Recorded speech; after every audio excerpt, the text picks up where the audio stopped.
muy arraigada en el repertorio operístico internacional. Quiero recordar que en las estadísticas recientes figuraba entre las 20 primeras, no sé si es el 13º o el 14º lugar de las óperas más representadas en todo el mundo, y que curiosamente hacía muchísimo tiempo que la Asociación de Amigos de la Ópera no le incluía en su temporada. En concreto, más de 50 años, podemos ver ahí el último cartel del Festival de 1964, donde en una temporada en la que se representaban los puritanos, la Bohemia Ida, también figura un Elixir de Amor encabezado por la soprano Ana Machianti y uno de los memorinos más importantes de la historia, el tenor canario Alfredo Kraus.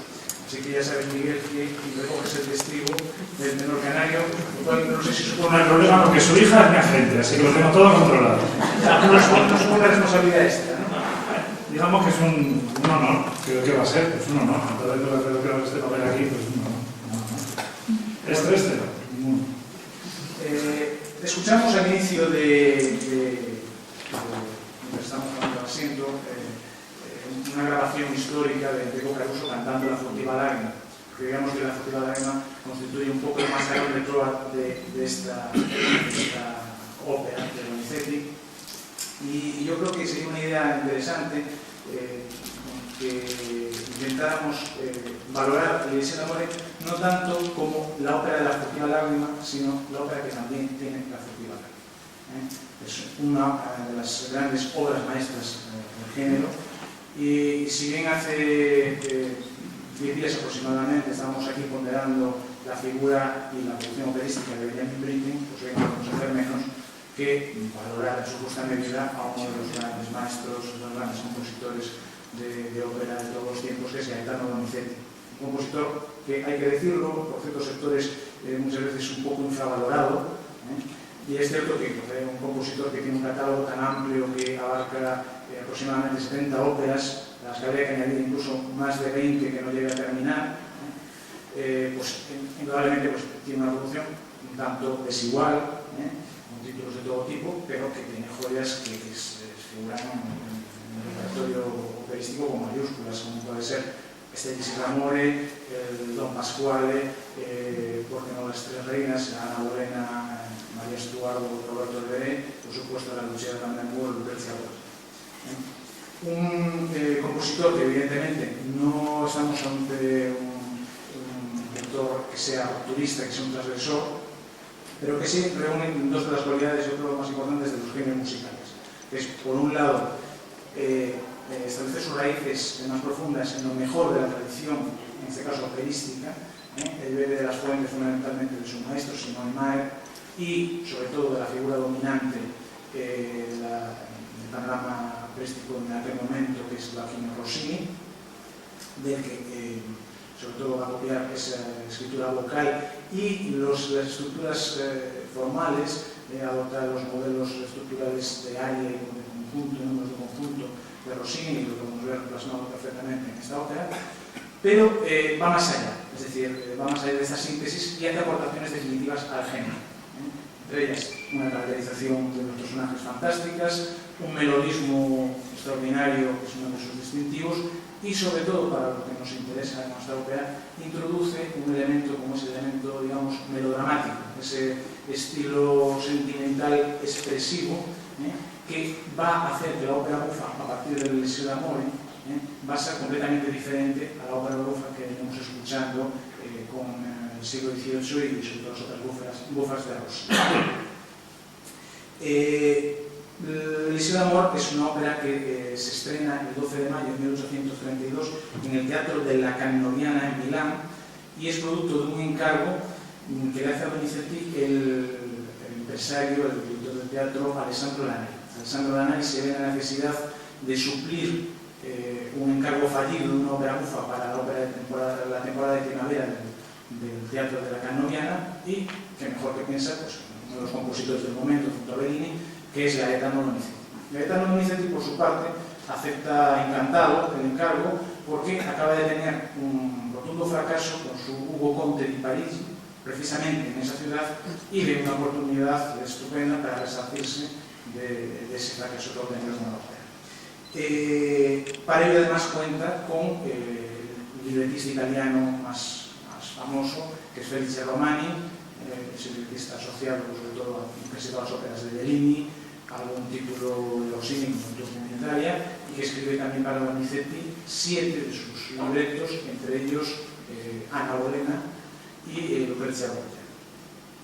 Y hay que decir que Donizetti y Romani disponen de muy poco tiempo, pero es una ventaja para Donizetti, porque Donizetti presumía de que su lema era componer rápido pero bien, que sus mejores producciones siempre se habían producido cuando tenía escaso tiempo para llevarlas adelante. De hecho, por ejemplo, vemos ahí una imagen en la que hace un poco la alusión a ese tema, porque si vemos una mano escribe una ópera cómica mientras la otra está escribiendo una ópera seria. Hay una anécdota al respecto. Un periodista en una ocasión le preguntaba a Donizetti qué le parecía el hecho de que Rossini hubiera compuesto una obra tan grande como El Barbero de Sevilla en tan solo 15 días. Y parece ser que Donizetti le dijo que no le extrañaba en absoluto, porque él sabía que Rossini era un poco vago. En realidad hay que decir que Donizetti no dispuso de tan poco tiempo, bueno, sí relativamente poco tiempo, pero se ha difundido un tanto la leyenda de que la compuso en tan solo 15 días, lo cual no es cierto. Hay correspondencia que asevera que al menos dispuso de entre 2 o 3 meses, que no deja de ser un espacio de tiempo relativamente corto, y de hecho, tanto Felice Romani como Donizetti toman la decisión de hacer una costumbre bastante habitual en el momento, que es adaptar una ópera de Shakespeare. Y la ópera para la que escogen es una ópera que tenía bastante éxito en París, un libreto escrito por Scribe, el libretista francés del momento, y puesta en música por Daniel-François Aubert, el compositor de óperas tan importantes como la boda de Portici o Fra Diavola. Y vemos la portada precisamente de Filtre. Este elixir es por lo tanto un calco de esta ópera de Aubert. Es un calco en lo que respecta a que sigue con bastante fidelidad el texto de Scribe, respeta la ambientación. Las dos óperas están ambientadas en una aldea del País Vasco, respeta incluso el cierto paralelismo en los nombres. Joli Coeur se transforma en el core de Donizetti.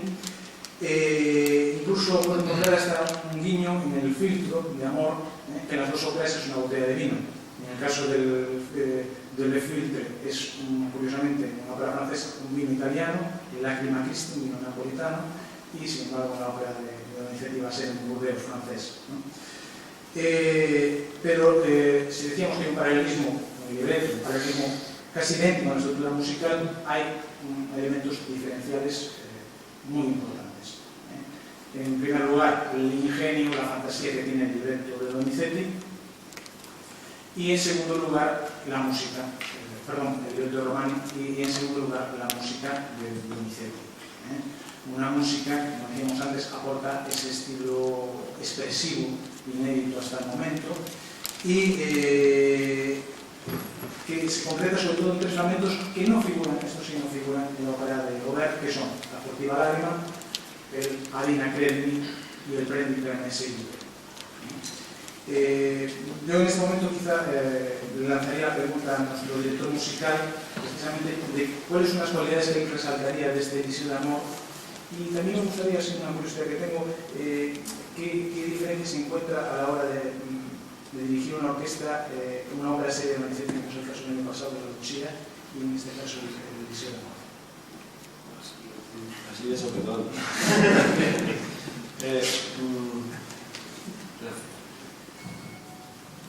Creo que a nivel técnico es muy semejante de dirigir el Donizetti de 1932, como es esta ópera de Donizetti de 1832 a 1836.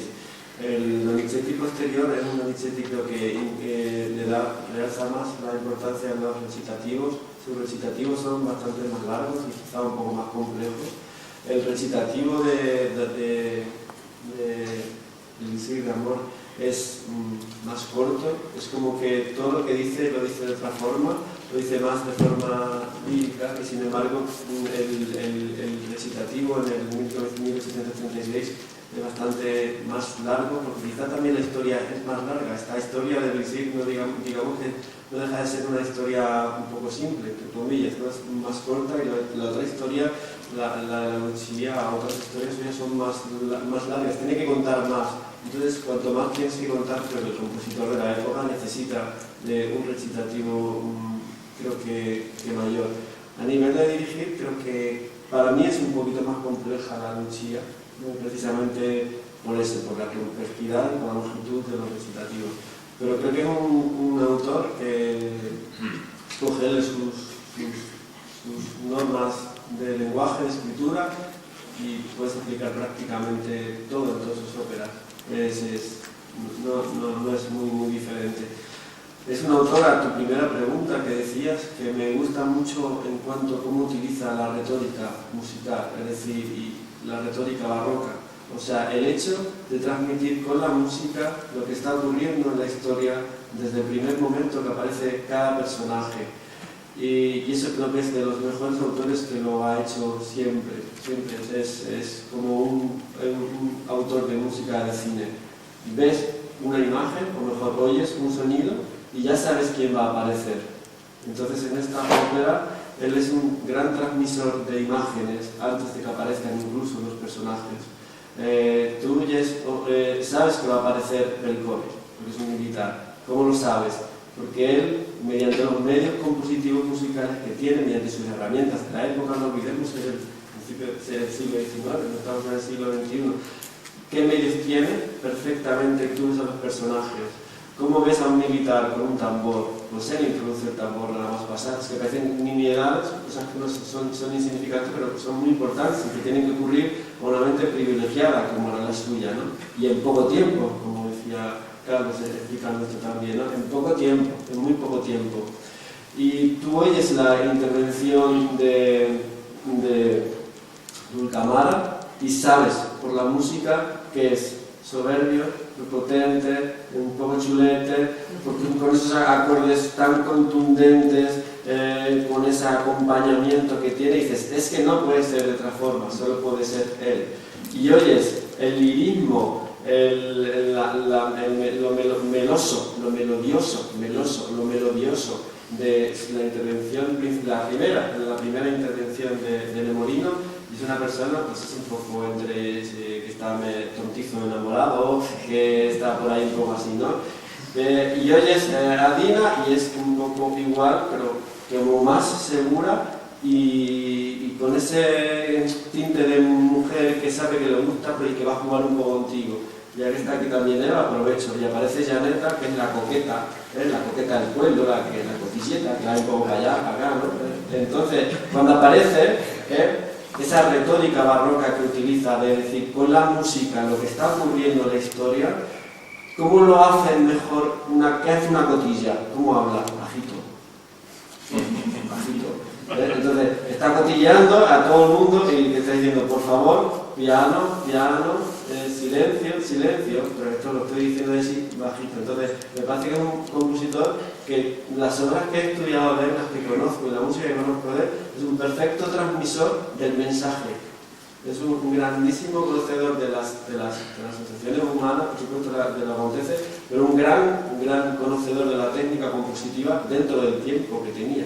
Y comentaba yo, por ejemplo, con la orquesta y dentro del tiempo que me da dentro de los ensayos, es un compositor que se centra fundamentalmente en la melodía. Es un gran compositor de melodías, una persona muy inspirada, aparte muy trabajadora, evidentemente, pero no es un gran orquestador, pero porque su fin principal no es orquestar bien, quizás. Entonces tiene que dejar un poco de lado algunas cosas en pro de, digamos, darle mayor importancia, y él es el buen canto.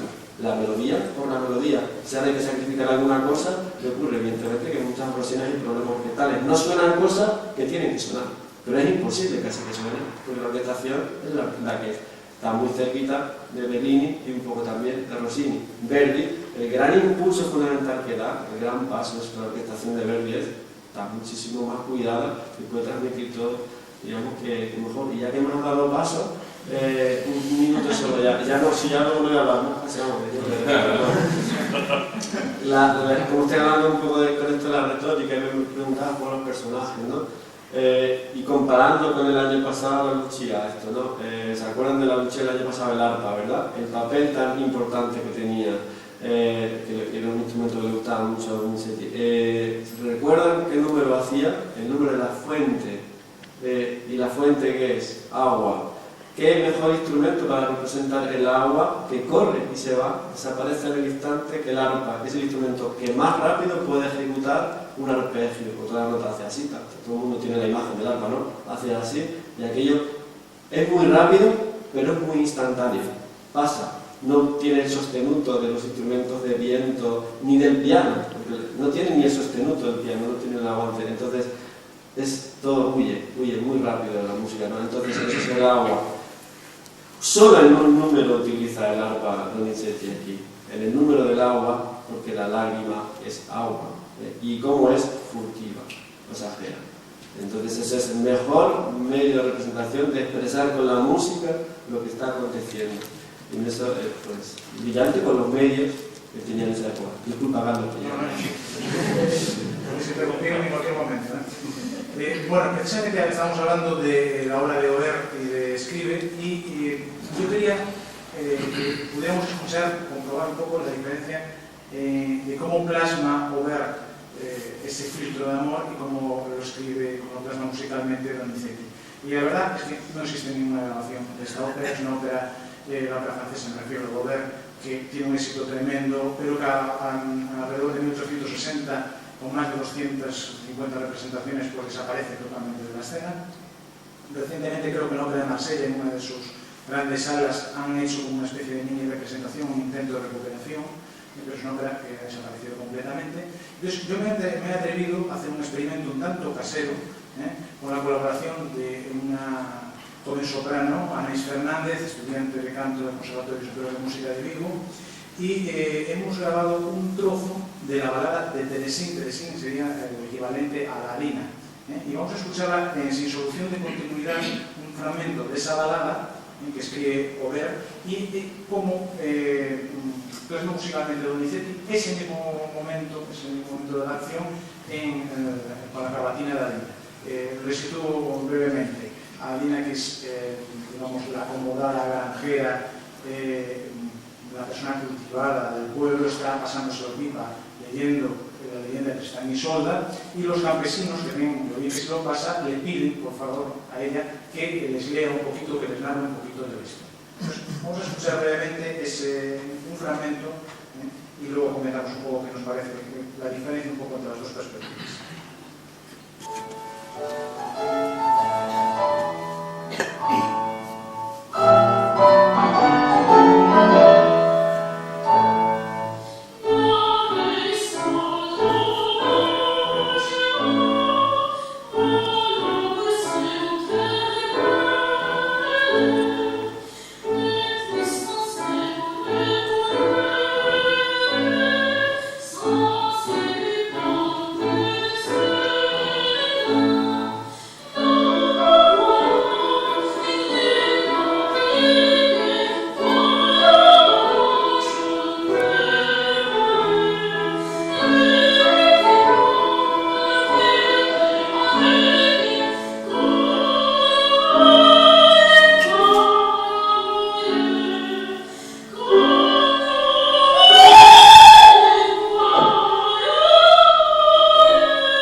Luis, Miguel, la comparativa entre los dos fragmentos.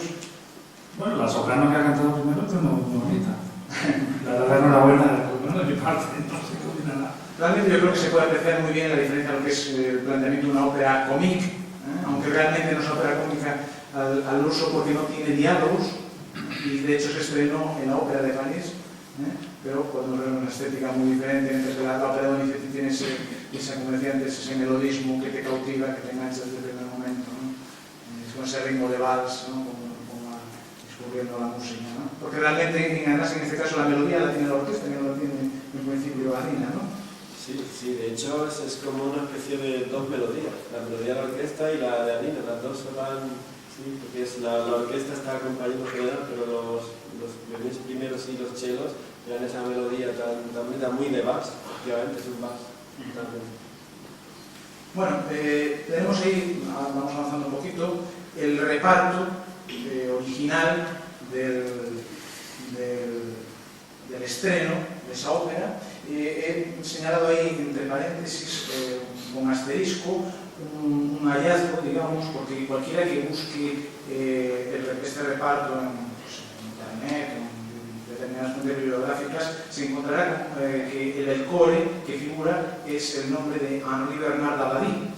Pero afortunadamente la musicología, la historiografía musical va avanzando, a veces nos da aportaciones muy interesantes, y recientemente el profesor de la Universidad de Southampton ha publicado un artículo en el que a través de sus investigaciones llega a la conclusión de que no fue él sino su hermano Tristan Dabadie el que realmente cantó el papel. Entonces, argumenta varias razones, una de ellas así muy conclusiva es que el día anterior Tristan estaba ensayando en la Muga de Portici en París, con lo cual difícilmente podría estar en Milán al día siguiente para hacer la representación. Y entonces tenemos un reparto que, por cierto, Donizetti critica inicialmente bastante, precisamente para escuchar los cantantes que van a interpretar su ópera. Vemos que los compositores en componen muy en función de los cantantes para los que va destinado el papel. Va a escucharlos al inicio de la temporada, en una ópera Orfanella di Ginevra de Luigi Ricci, y en una carta que escribió a su padre comenta cómo, primero, el tenor es discreto, la soprano tiene una bella voz, pero lo que dice lo sabe solamente ella. El bufo, es decir, el dulcamara, textualmente tiene una voz canina. Y el basso, el del core, realmente vale poco. Hay que decir que es un comentario muy en primer momento, porque realmente después... Pues no lo sé qué mejor salió, entonces. No, realmente salió mejor que malo. Realmente debe modificar su parecer, porque no olvidemos que una de las cosas que hace a última hora es viendo las capacidades expresivas de este Giovanni Battista Genero, pues que compone la furtiva. Y decíamos también, al hilo de lo que comentábamos antes, de que no deja de ser el Deseo de Amor una versión, una parodia, un tanto del relato de Tristán y Isolda. Digamos que es una versión feliz de ese relato. Y fundamentalmente todo un poco es una caricatura en el Deseo de Amor, empezando por los nombres. Ahí vemos, por ejemplo, Belcore. Pues Belcore, que dice Corbello, de corazón bello, en realidad se le asigna a un personaje que es más bien un fanfarrón, un militar bastante presuntuoso, y que no corresponde para nada al nombre que le adjudica Donizetti. Dulcamara, hay dudas un poco en la etimología del nombre, no se sabe muy bien, pero se piensa que es o bien proveniente de una planta, Solanum dulcamara, que es una planta que tiene propiedades medicinales, pero al mismo tiempo puede resultar muy tóxica, o sea, que es ambivalente, o muy bien de la confluencia de dos palabras, dolce y amara, es decir, dulce y amara. ¿Qué mejores cualidades puede tener un filtro de amor que estas dos, ¿no? Adina, por otro lado, es un nombre derivado del hebreo que significa delicada, suave. Y la verdad que Adina es delicada y suave, pero sobre todo es una mujer con todas de la ley, inteligente, decidida, y que sabe, ya me pasó lo confiesa Dulcamara, que de elixir de amor nada, que el elixir de amor lo tiene ella y que está en sus ojos, ¿no? Y por otro lado, Nemorino, que viene del latín nemo, que quiere decir nadie. Realmente Nemorino es un don nadie. Y precisamente por eso es el personaje más sincero de la obra, es el que nos cautiva realmente, es el corazón de la obra, este Nemorino, que precisamente yo quería hablar un poco de él, preguntarle un poco a Miguel, porque es un poco el elemento, el personaje sincero que se aparta un poco del elemento bufo, el que podemos un poco encontrar de todo el resto del reparto. Realmente la escritura vocal también es muy diferente a la de los demás, y que todos los tenores a lo largo de la historia han querido cantar este papel. Se ha tratado de tenores más ligeros, más líricos. Un poco te plantearía esa pregunta, Miguel, de que por qué resulta tan atractivo el papel y cuáles son las dificultades que tú ves fundamentalmente. A ver, atractivo no es que sea atractivo, es que es uno de los grandes roles de la historia de la ópera. O sea, hacer el Nemorino, no sé si es sueño de cualquier tenor del mundo. Hablamos de un papel que tiene una de las áreas más bellas que se han escrito. De hecho, es que no sabes por qué está ahí. O sea, es un área que aterriza de pronto y el personaje es otra persona. Es como una especie de poeta inspirado. Cuando llevas toda la ópera siendo un papanata, te han chuleado a todos, te chulean todos los personajes de la ópera, me chulean. Me chulea el Belcore, me chulea Ionetta, me chulea el Camán, te lo cuento. La soprano se ríe de mí, habla fatal de mí a todo el mundo, pero en el fondo me quiere. Pero la simpleza del personaje es el que conquista, ¿no? Realmente. Él cree en su tontería que es el discípulo, es esa sinceridad en la que puede, que también es una lección, ¿no? Entonces es un personaje que es un poco complejo, ¿no? De hacer. Porque tú no puedes ser un payasito, porque el personaje no es un payasito.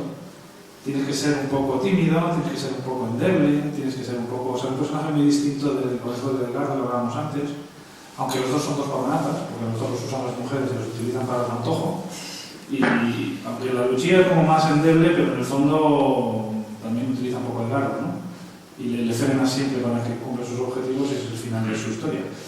Entonces, el Nemorino la verdad es que es un papel que vocalmente, vamos a decir que es comprometido. No voy a decir que es fácil porque no lo es. Parece más fácil desde fuera de lo que es en realidad, porque es un papel muy largo. Es un papel que por sus características vocales permite que lo canten diferentes tipos de tenores. Lo puede cantar un tenor ligero, lo puede cantar un tenor lírico y lo puede cantar un tenor un poquito pesado, lo que pasa es que va a estar un poco más incómodo. Porque la escritura es bastante tirante, sobre todo en los concertantes y números de conjunto es bastante agudo.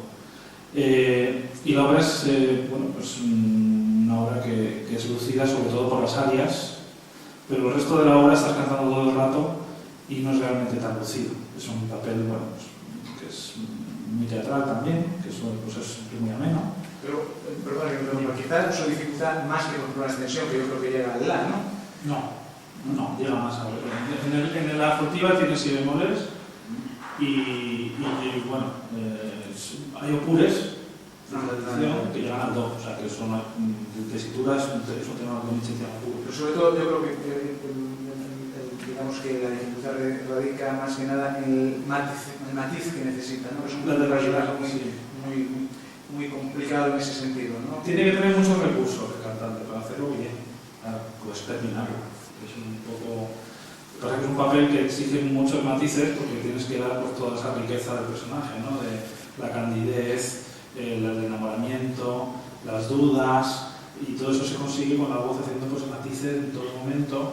Y luego es un papel que yo creo que por su naturaleza es enemigo del, vamos a decir, del heroicismo, ¿no? Tú no puedes ir a cantar el Nemorino heroicamente porque no le pega. Es un papel tierno, es un papel delicado dentro de un orden y que tiene sobre todo mucho fraseo. Hay que decir mucho todo lo que dice, porque todo lo que dice Nemorino, todo tiene un sentido. No hay nada gratuito.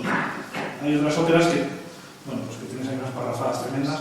El Nemorino es todo, lo tiene todo muy claro. Es un personaje muy simple y ahí está su riqueza y su fuerza, de que enamora, porque es un personaje maravilloso, por eso es también tan apreciado, porque es uno de los pocos personajes de ópera que no tiene doblez. Él es como ama y es lo único que hace, no hace otra cosa.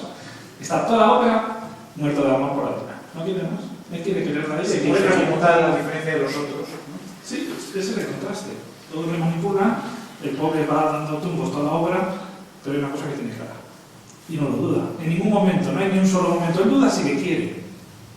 Esa es su duda, pero no duda lo que quiere. Él lo tiene todo clarísimo. Pocos personajes de la ópera tienen las cosas tan claras. Todos tienen 1000 dudas. El Nemorino dudas cero. Lo que tiene, la duda es si ella le quiere. Y al final se lleva la sorpresa. Y dice, ¿pero qué quieres? ¿De verdad? Que sí. Pero se lleva a la chica y es el único que se bebe el vino. Exacto.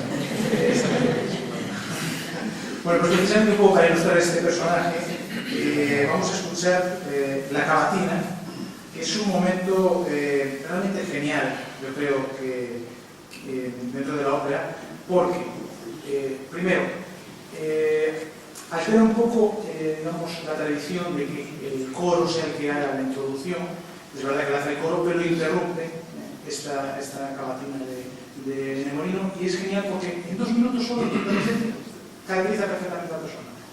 Yo creo que es la primera vez en la historia de la ópera que un tenor que quiere conquistar a una mujer lo hace reconociendo que es idiota, que es un ignorante, que es un analfabeto, ¿no?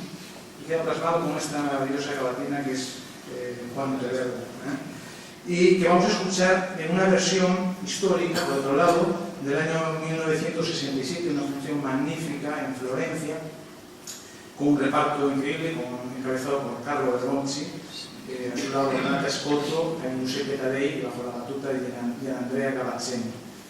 Y esta considerada una de las mejores versiones en disco. Y digo un disco porque es verdad que visualmente no resulta tan atractiva, primero porque está en blanco y negro, y segundo porque escénicamente no deja de ser también representativa de lo que se hacía en un determinado momento en el que se daba una preeminencia fundamental al aspecto vocal, a la verdad es que al escénico, algo un poco distinto a lo que sucede hoy. Vamos a escucharlo.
La decoración del final es totalmente diferente de la que se hace ahora, pero bueno, están muy encantados, que me considero grande.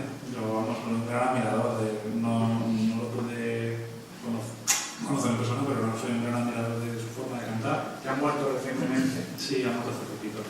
¿Qué mayor debe ser la Scotto? Es una niña, pero madre Este es del año 1967. 67. Mira.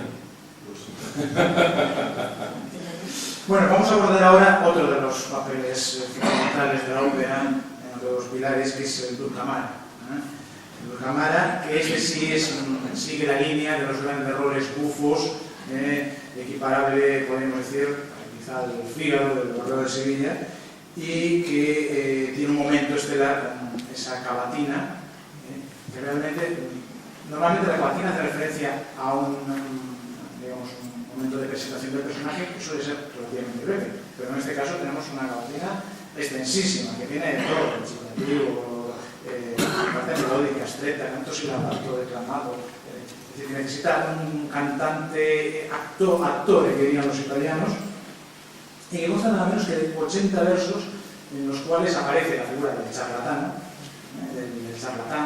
que va a intentar convencer a todo el mundo, sea cual sea su problema, de que aquel producto que él vende es la solución para todos los males. Luis, ¿qué nos podrías comentar un poco de este Udite o Rustici? Bueno, buenas noches otra vez a todos.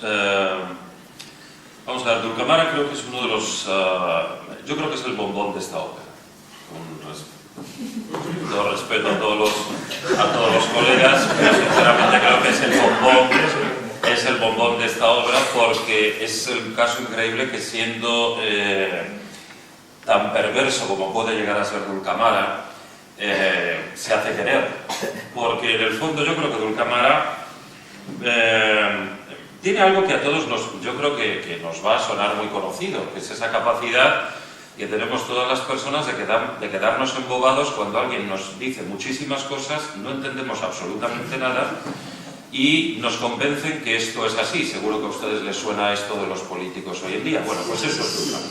Es en definitiva un político maravilloso que se encarga de convencerles a todo el mundo que algo que está en una botella cura todas las enfermedades, tanto físicas como emocionales. Es la panacea absolutamente de todo. Dulcamara visita todos los lugares donde puede y donde sobre todo no le han echado. Yo creo que en esta ópera es el único sitio donde se va fantásticamente feliz. Es decir, él probablemente en todos los sitios ha sido expulsado a pedradas, pero en esta aldea donde llega la historia se va a producir de tal manera que luego va a ser despedido en honor de multitudes. Además como el gran triunfador, porque se las ingenia para decir que lo que ha solucionado el todo ha sido el maravilloso elixir de amor de la obra, que es además el que da título a la obra. Desde el punto de vista musical, Dulcamara, tú decías antes, Carlos, al comienzo de tu intervención, por cierto, déjame felicitarte por esos vastos conocimientos que nos has demostrado. Dulcamara, o sea, realmente en esta ópera, Donizetti, desde el punto de vista de la concepción de la ópera bufa, Donizetti es un rupturista en el concepto de lo que se entendía con anterioridad a la ópera bufa mozartiana o rossiniana, básicamente. De hecho, en esta ópera se da esa característica de esas dos voces graves, ¿verdad? Donizetti en ningún momento define a ninguna de las voces como barítono. Esto es algo muy importante a tener en cuenta, porque probablemente aún tampoco la voz estaba en aquel momento tan definida como luego sí lo está en Verdi, o porque no son personajes tan definidos vocalmente, incluso como en otras óperas de Donizetti, como la propia Lucia, donde sí Enrico está muy claramente definido, o Raimondo está muy claramente definido. Es más, Donizetti en su partitura define a Belcore como un basso y a Dulcamara como un basso cómico, cuando en realidad la tradición ha hecho que Belcore lo canten mayoritariamente barítonos más líricos y Dulcamara lo canten ese tipo desde bajos bufos a bajo barítonos, o incluso barítonos que tienen una voz digamos llamada teatral. Cuando digo teatral es porque su canto permite que la manera de decir se adecue a ese tipo de repertorio tanto dramático como bufo de personajes muy claramente teatrales. Es decir, Dulcamara podría ser perfectamente un actor y sin cantar definiría perfectamente su personaje. Por eso Donizetti, con una inteligencia apabullante, utiliza a la hora de componer el canto silabato. Esa es la auténtica dificultad de Dulcamara. Dulcamara, por ejemplo, cuando está en el dúo que viene después de ese aria tan estratosféricamente larga del Uditio Rustici, a continuación le viene un dúo demoledor con Nemorino, donde mientras Nemorino está cantando, de hecho muchas veces, y tú lo sabes, Miguel, el colega que tiene que cantar Nemorino y el colega que hace el Dulcamara se tienen que poner de acuerdo con el maestro a qué tempi van a llevar determinado pasaje, porque puede ser demoledor para cualquiera de los dos. Es decir, Nemorino, si es una voz excesivamente pesada, tenderá a llevar eso muy lento, y si es una voz demasiado ligera, si lo llevas demasiado lento, lo puedes matar. Y en cambio Dulcamara tiene que buscar el punto preciso, porque mientras Nemorino va a cantar en una línea melódica, por otra parte, maravillosa, y que Miguel lo hace fantásticamente, con mi respeto al maestro Bergonza, que yo evidentemente domino, yo me quedo con tu cuanto de la lo digo así. Él cantaba maravillosamente otras cosas, pero yo creo que tú cantas Nemorino mejor que Bergonzi. En cualquier caso, estaba diciendo que mientras el Nemorino canta en esos momentos con una línea melódica que tiene que ir a una determinada velocidad, si esa velocidad es excesiva, simplemente Dulcamara hace mímica. Es decir, no podría decir todo lo que dice. Dulcamara habla durante toda la ópera, y esa es la dificultad. Tienes que hablar cantando, silbando y diciendo todo el texto, el que dice que en todos los sitios donde él ha visitado no ha conocido imbécil mayor que este. Es decir, porque realmente lo que le está diciendo, creyéndose todas las cosas, y esto es la magia de Donizetti. ¿Cómo puede un cantante estar haciendo melodía y el otro estar haciendo prácticamente percusión vocal?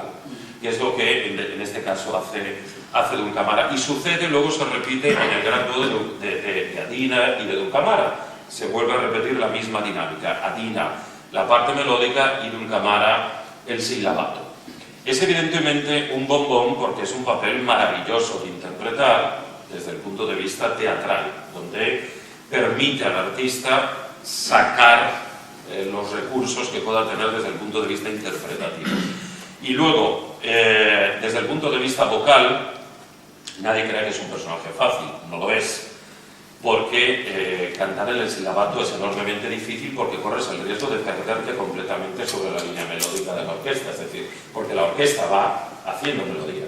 Si el cantante que hace, en este caso Dulcamara, se retrasa o se adelanta, eso puede ser, como dicen los italianos, un casino inmenso, es decir, una barbaridad, y nos podemos volver absolutamente todo locos. Pero por otra parte, es un personaje perfectamente... esa maestría que hizo Donizetti al crear a Dulcamara, al crear a Don Pasquale, al crear al Sulpice de la Fille de Régiment, son esos personajes que luego, en su día, sirvieron al gran Verdi para crear la obra maestra y ese rol maestro del bufo, que es Falstaff. Yo creo que Dulcamara y Falstaff son dos personajes absolutamente hermanos, y los cuales utilizan el vino y el licor como arma fantástica. Uno, porque con eso convence, y el otro porque le encanta, evidentemente, beber. No, ustedes se pasan. Bueno, pues vamos a escuchar ahora precisamente esa cavatina, no nos da tiempo a todo, pero escucharemos un fragmento, en una producción muy interesante del año 2006 de la Ópera de París. Dulcamara lo interpreta Ambrogio Maestri, que es un barítono que está bastante en la actualidad, que quizá ahora se aborda ya un repertorio un poco más pesado, pero que también sigue alternando precisamente con Falstaff. Sí, con Dulcamara. Ahora mismo lo está cantando en París, en la Ópera de París. Pues esta es una producción dirigida extensamente por Laurent Belly, que nos presenta una Italia aproximadamente en torno a la década de los 60-70, bastante realista. De hecho, previa a la escena de Dulcamara, pues, por ejemplo, vemos unos campesinos pasean en bicicleta por la carretera. En la escena, precisamente, esta de la cavatina, veremos cruzar un perro que, por cierto, en alguna representación creo que se detuvo delante de Ambrogio a ladrarle. Y esta revista, de hecho, que el propio Ambrogio Maestre confiesa en una entrevista que él sale con unos pantalones que son los mismos que son de los ensayos. Le gustaban mucho a Rolando y le dijo que salía precisamente con la misma vestimenta a cantar esta entrada de Dulcamara, que la hace en camión en esta ocasión, porque hay que decir que Dulcamara históricamente ha usado, yo creo que todos los medios de locomoción: bicicleta, coche, caravana, globo. No sé si descubrimos algo diciendo cómo va a aparecer el domingo. No, yo creo que mejor que se lo esperen a ver. Bueno. Solo les puedo decir que si difícil es aún un tour de force mayor el vestuario. Es desde luego espectacular verlo, pero es aproximadamente 20 kilos el traje. Aproximadamente, es complicado. Bueno, pues vamos a escuchar un poco a Ambrogio Maestre en esta entrada de Dulcamara en camión en esta ocasión.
Grazie per fregato,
Todos mis amigos, todos.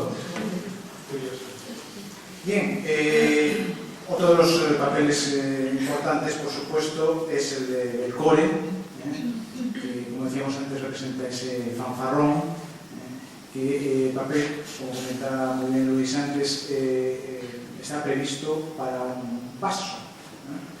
Y realmente lo interpreta un barítono. De hecho, los grandes barítonos han querido también interpretar este papel. ¿Qué nos puedes comentar en torno a este rol, Antonio? Es, yo creo, el más cómico de todos, desde mi punto de vista, es el payaso de la función. Aparentemente no, hay muchas versiones en las que se han hecho esto lo presentan un poco serio, pero a mí me parece que es el más ridículo de todos. Vocalmente tiene ciertos fuegos de artificio que le hacen todavía ser más fanfarrón, anda más en la personalidad de una especie de Don Juan de pacotilla, pero también como Don Juan es importantísimo creérselo, ¿no? Y él se lo tiene muy querido. Lo que pasa es que yo creo que vive en un constante coitus interruptus porque no le sale. Pero da igual, porque cuando Alina le rechaza, sabe que están exactamente el resto de todas las mujeres del mundo, incluidas todas ustedes, para él. Entonces, sí, es muy divertido y bueno, yo lo he hecho ya pues, bastantes veces y lo disfruto bastante. Sí echo de menos a Donizetti, habría que invocarlo, alguna escena con Dulcamara. Eso podría haber sido. ¿Verdad que sí? Sí. Además ahora, pues la primera vez que voy a compartirlo con Luis, que me gusta bastante más que este señor, magnífico. Que hemos visto. Ahora estamos diciendo los que claro. Como lo liemos el domingo, puede ser apoteósico. Pero bien, ¿verdad? Entonces, pues eso, Belcor es teatralmente es muy interesante. La apuesta que presentamos de Ignacio García me parece muy divertida. Está constantemente metiendo la pata. En lo vocal, que no quiero tampoco dejarlo pasar, pues es que evidentemente bueno, el resto de la partitura es de una línea bricantista evidente, pero con ciertos momentos en el dúo con Nemorino que tiende más a lo jocoso, a lo inmediato y que rompe un poco esa línea bricantista. A mí me encanta hacer este personaje. Algún día también me gustaría hacer Dulcamara. Y lo de la furtiva lágrima me parece que no va a poder ser nunca. Baja de tono. No, eso algo tú lo haces muy bien. Bueno, decíamos al inicio que, hablando de ese paralelismo entre la obra de Aubert y la obra de Donizetti, que hay tres momentos que sí que no están presentes en la obra de Aubert, que son la furtiva lágrima, el premio permanece libero y la Alina Credi. Me gustaría un poco centrarnos en este Alina Credi, que no sé si podemos escucharlo muy bien porque la verdad que el audio queda muy bien bajo, intentaremos a ver, porque realmente es un momento maravilloso y donde queda patente la vivencia, digamos, un tanto dolorosa del amor que experimenta Nemorino. Es el momento en que Nemorino piensa que todavía dispone de un día para que le haga efecto el vino que se ha bebido, que piensa que es ese elixir de amor, se encuentra con que Alina de repente adelanta la boda con Belcore y se va a casar ese mismo día, con lo cual él va a perder, ¿no? Y hay un momento maravilloso que realmente, si lo aislamos de la ópera, podemos casi incorporarlo a una ópera seria. Es un momento realmente muy emocional, muy expresivo. Y yo traje aquí una grabación como no, de uno de los grandes memorinos, que es Luciano Pavarotti, en una versión de 1981 en el Metropolitan de Nueva York, bajo la dirección de Jeff Levine. Ya digo que no sé si se va a poder escuchar muy bien porque tiene algo un poquito lógico, pero vamos a intentarlo.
Y pasaremos ahora un poco a hablar del otro gran personaje que nos queda, que es Adina.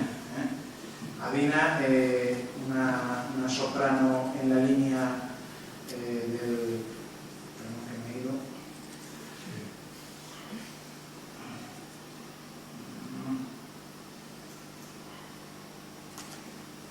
Aquí tenemos una soprano en la línea de otros papeles de Donizetti. Podemos decir casi que es la hermana de Norina, esa mujer, como decíamos antes, inteligente, un tanto frívola y caprichosa. que supone realmente el contrapunto ideal a la ingenuidad de Nemorino. Y que además tiene ese cambio, se va produciendo un poco a lo largo de la obra. Yo creo, a partir de que ella dice que no me mira,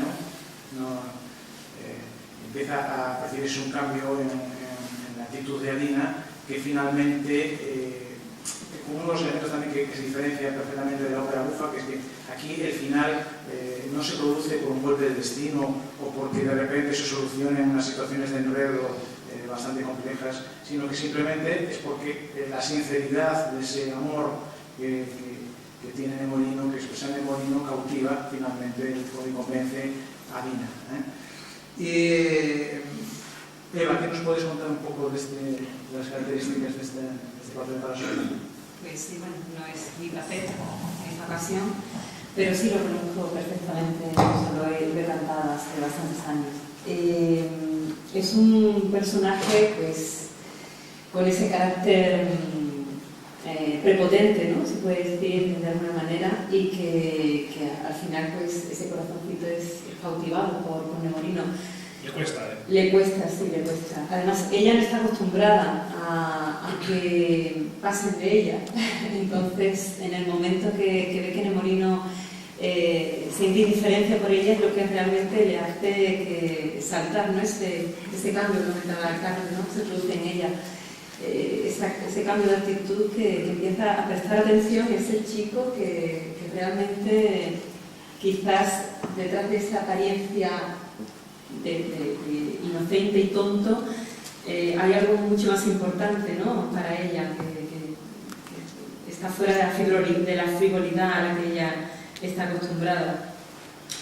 Vocalmente es un papel que es una guinda. La verdad es un primor poder cantar este rol, que no es mi cometido en esta ocasión, pero es un personaje con un papel que vocalmente tiene que tener esa dulzura, esa melodiosidad en la voz, pero a la vez esa agilidad que requiere sobre todo la cabaleta final, con la cantidad de notas que hay que dar en ese final, que bueno, le confiere realmente esa dificultad al papel. En el resto de la ópera tiene que tener un gran lirismo también, y por supuesto el carácter es el que hay que cuidar muchísimo, ¿no? en este personaje, el antes y el después, ¿no? de ese cambio. Sí. Pero ella, la verdad es que hasta el último momento sigue manteniendo ese orgullo, ¿no? de mujer que quiere dominar la situación hasta el final. Y bueno, imprime ese sello, ¿no? característico de Adina de principio a fin. Aunque cambia ese corazoncito de ella, o esa visión que tiene del amor, que en el fondo anhela, aunque no lo quiere dejar ver, ese amor verdadero, no lo quiere dejar ver, que lo anhela también, pero ese carácter de prepotente, de querer ya dominar la situación, pues se mantiene todo el tiempo. Sí. Bueno, yo tenía previsto aquí, pero nos vamos de tiempo, por lo cual no podemos verla, una espléndida interpretación de Renata Scotto, esta parte, realmente se la aconsejo a todo el mundo, una oportunidad de escucharla, pero como nos vamos de tiempo, tenemos que hablar, no podemos dejar de paso, hablar de, pues decía antes, un poco más que hablando de la ópera, que es esta furtiva lágrima, un fragmento que aparece con Donizetti, viendo las capacidades expresivas de ese tenor, que no valía mucho según su primera percepción, pero debería valer algo más. Un tenor que, por cierto, es curioso porque, aparte de escenario de Lisboa, pues tuvo bastante éxito, de hecho en Madrid, en el Teatro Real, fue muy considerado, pero que ha quedado como ignoto, como un príncipe Calaf, digamos, porque no se conservan ni retratos ni casi prácticamente datos biográficos de él, pero para el que Donizetti escribió esa furtiva lágrima, que hay que decir que, pues no por mucho escuchado, deja de ser un fragmento realmente genial. Y que, por cierto, mucha gente confunde con ese fragmento de todo lo contrario, en realidad es como una especie de canto de esperanza. Y observa que parece despuntar esa lágrima. De hecho, Nacho me metió mucha caña. Yo saqué a la furtiva con una cara de pena y me decía, ¿qué haces con esa cara? Lo hace todo el mundo, no. Feliz, digo, Dios mío. Nacho me hace un trabajo a todos maravilloso. Que los personajes de Adolfillo, que no le hemos nombrado al pobre, vamos a decir eso. Bueno, también, que no me han dado esto todavía, porque no estaba ahí, porque no podemos ver a nosotros. Pero el trabajo con los personajes yo creo que precioso. Y bueno, la romance está escrita en tonalidad si bemol menor, hay que decir que en general las tonalidades que usa Memorino tienen a ser con bemoles, y tiene, antes hablaba antes nuestro director de que la orquestación de Donizetti en este caso tiene un arrebato de genialidad, ¿no? Porque primero la entrada del fagot, después el acompañamiento del arpa, el diálogo que se establece en las maderas y la voz. ¿Nos quieres comentar algo al respecto?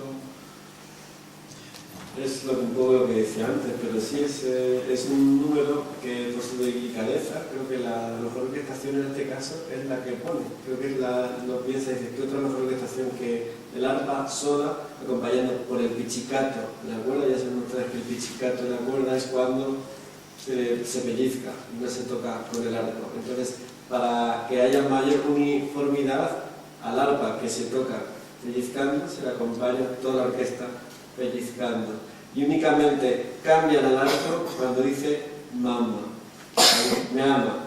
Ahí en ese momento toda la orquesta cambia a si bemol mayor en vez de a si bemol menor, y la orquesta cambia todo el mundo unísonos haciendo arco. Entonces, claro, ese momento, claro, es como otra vez vuelve a comunicar con la música, con la instrumentación lo que ocurre, y efectivamente no hay intervención de metales.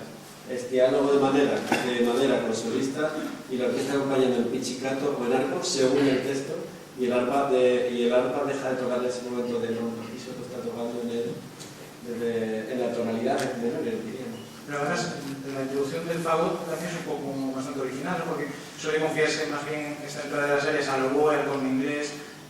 Sí, es un poco es el deseo de todo fagotista. Tomar esta ópera, yo creo, porque llega ese momento para él es un momento. Pero vamos, creo que también sí, es curioso, no se lo da ni a la flauta ni a los bueyes, sino que la principal melodía se le da a la flauta.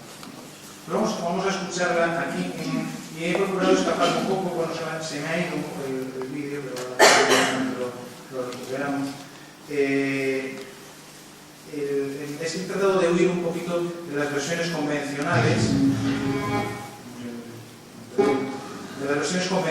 Digo, de la furtiva. He cogido esta versión de la ópera de Lyon del año 1996, interpretada por Roberto Alaña, y que tiene la singularidad de que, al parecer, una década después del estreno de esta ópera, Donizetti escribe para piano y para voz y piano una versión más grave, en sol menor,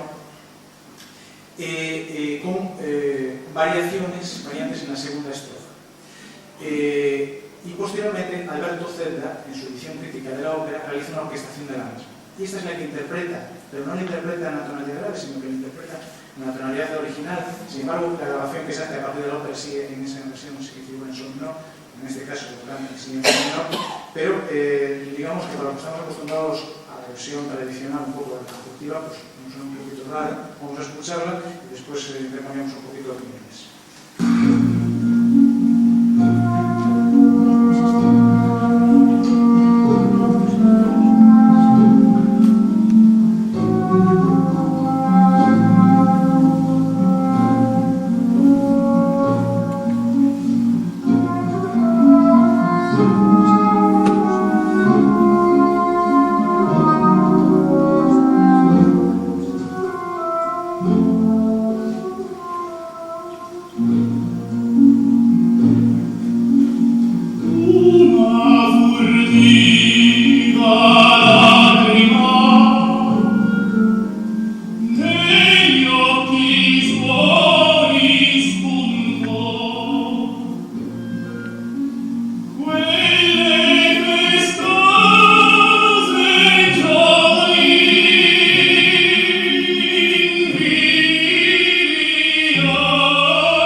bonita, es una versión distinta, más decorada.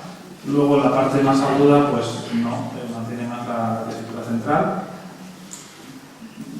A mí me gusta más la tradicional porque se entiende un poco mejor el texto. Yo creo que la escritura va un poco más con lo que estás diciendo y también esa simpleza del personaje, ¿no? Esa limpieza de los sentimientos del personaje. De todas formas, no debe ser un poco una valentía, ¿no? Que el tenor que está esperando todo el mundo escuchar la romanza, pues que haga esta versión menos brillante porque no se van a... Exactamente. Habría gente que se vuelve a criticar, pero bueno, está bien tener una versión de la otra versión que hizo Chetti de esta ahí, pero es bonito también, pero bueno, supongo que uno decide cualquiera hacer, pues, si te lo permite el director, a veces pues te ponen un poco más. Claro, pidió esta versión. Está interesante, es interesante. Francisco, son unas variaciones un poco, ¿no? De todas formas, ¿cuánto no se presta hasta este momento para hacer variaciones sobre el tema? Estoy de acuerdo con Miguel, que es un poco más ornamental, pero me gusta más la original. Quizá a lo mejor porque estoy más acostumbrado también. Si es que nuestra memoria auditiva históricamente está siempre con eso, entonces pues yo me quedo con la original, pues creo que está muy bien y está en el estilo. Porque hace su parte central con sus variaciones. Es que además lo que dice, un solo instante y pálpito, de tanta agilidad, precisamente el pálpito, cuando tú lo dices cantado y pálpito, tienes que oír ese pálpito. Con esa agilidad no lo puedes hacer. Y dices, jo, qué pena, porque ese detalle tan bonito, pues no puede llegar, porque están haciendo, no tiene esa misma, no sé, expresividad, vamos a decir. Pero bueno. El favor que me preguntabas antes, Carlos, mientras estaba escuchando, lo estaba pensando un poquito. Se me ocurre que el inicio es la lágrima. El instrumento más oscuro de las maderas es el favor. Pero aunque es verdad que tiene que ser un momento alegre, se asocia triste, pero es verdad que está diciendo estoy contento porque sí, creo que es el instrumento más lacónico, más melancólico de la madera, no es lo cristalino de la flauta, lo penetrante del oboe y lo feliz del clarinete. Creo que el instrumento más oscuro y más grave de la madera es el fagot, y por eso creo que la introducción le va genial. Creo que es el mejor instrumento que puede hacer esa introducción. Bueno, pues con esto, no disponemos de más tiempo, agradecerles a todos su presencia, invitarlos a la presentación. Con este magnífico reparto podremos disfrutar el domingo y